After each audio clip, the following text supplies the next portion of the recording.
How's that for a big intro, a big establishing shot? I'm Michael Arnold 13, aka Mike in Korea, now Mike in Vancouver. It's about 7 at night, Sunday evening. It's very beautiful. I wanted to give you just kind of like an old school video, the ones I used to make where I wouldn't cut it all, I just put it all together. Feeling a little melancholic, a little sentimental, but I feel good. I'm at the tail end of a shitload of bad stuff, so I wanted to get it off my chest. I'm not with my kids right now because me and the kids' mother, we went our separate ways. That's one thing. I lost my best friend. That was a very hard thing. I went bankrupt. That's number 3. That was a real tough one.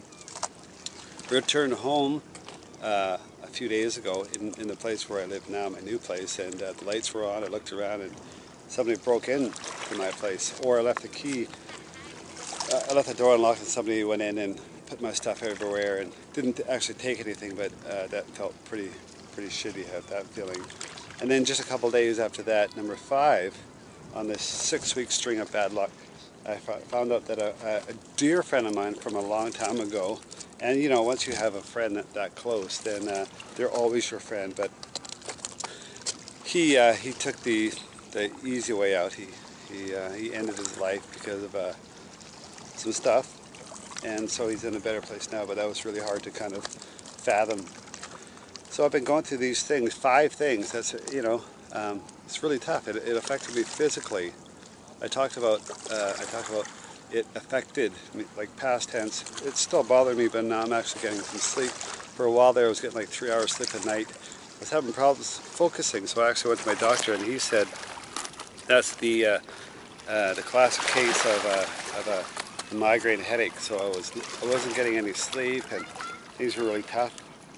And I've been very philosophical about all of this. I realized that anybody and everybody inevitably goes through a really hard time, and it's those who just like say, well, bring it on, here it is, and it's going to end eventually. It's like waking up on a rainy day. It's not going to be raining forever, and in 24 hours you're going to feel a lot different than you do now. So I felt like kind of like a jellyfish in the middle of the waves crashing in and things like that, and I lost weight and lost sleep, and I had nobody there for me. It was hard. I think a lot of people were afraid to approach me and say, hey buddy, how you doing? Let's go out, let's talk. So I felt pretty alone. And it's hard not being with my kids, of course. I saw them from Friday night at 6 p.m. to 6 tonight, and they had a great time. We spent the weekend at the beach, and it was good. So it's hard being on my own in that way as well. And of all those things, I would say that the hardest thing, though, was losing my best friend, because when you lose your best friend, you lose the air that you breathe, you lose the one person that you interact with all the time, and so that'd be a hard one to fathom for a long time. And these 5 hard things in 6 weeks have really been a shit kicker, but I'm pretty tough. I'm shooting movies, I'm writing like hell, so I'm doing what I want to do, but things could be better, but they are getting better. I am actually just getting towards the end of that dark tunnel. So I thought I'd share that with you. I hope I got it all, and I still get a lot of contact from people wishing me well wherever I am, whatever I'm doing, so thanks for the love and the support from all over the globe. So from Harborview Park in North Vancouver Sunday, I'm Michael Arnold 13, and thanks for joining me on my little testimonial. So stay strong, okay?